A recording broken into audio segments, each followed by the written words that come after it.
দেশের ঝামেলা পাকিয়েই তো রাজনীতি করে। ওই টাকা নিয়ে সমস্ত পদ তৃণমূলে হয়, মন্ত্রী এমএলএ বিভিন্ন সে টাকাটা আসে করতে আজকে মদন মিত্র বলছেন সেটা। একদম ঠিক কথা, কিন্তু সে কথা আসে করতে, সে টাকা আসে করতে সেটাও জিজ্ঞেস করো।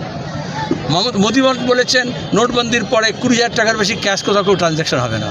তাহলে মন্ত্রীর খাট থেকে খাদ্যমন্ত্রী, স্বাস্থ্যমন্ত্রী, তারপর হচ্ছে তোমার গিয়ে কী বলে শিক্ষামন্ত্রী, তারপর তৃণমূলের একটা এমএলএ, এমপি, কাউন্সিলর, পঞ্চায়েত প্রধান, তাদের এখান থেকে টাকা আসছে কোত্থেকে? হয় মোদী মিথ্যে কথা বলছেন, আর তাহলে টাকা সাপ্লাই দিচ্ছেন, আর তা নাহলে গরিব মানুষ, আমাদের সাধারণ মানুষ, তাদের টাকা লুট করা হচ্ছে।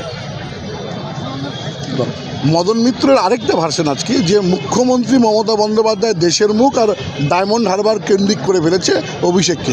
এই যে একটা ব্যবধান তৈরি হচ্ছে, এটা কি পরিকল্পিত না কি মনে করেন এটা? তাকে জিজ্ঞেস করো না যে কী অবস্থায় বলেছে, অসংলগ্ন কথা বলেছে না সংলগ্ন কথা বলেছে, এটা তুমি জানবে, আমি কি জানবো?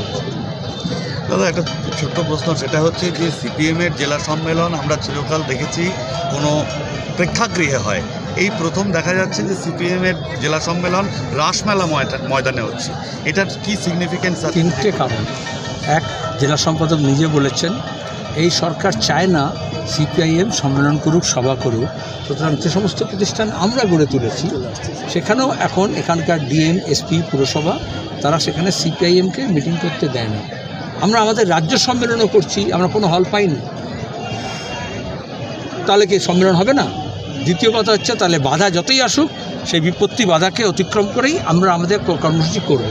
আন্দোলন সংগ্রাম করতে গেলে একটা মাইকের পারমিশন দেয় না, একটা মিটিংয়ের পারমিশন দেয় না, আমরা বলছি কোনো অনুমতি লাগবে না।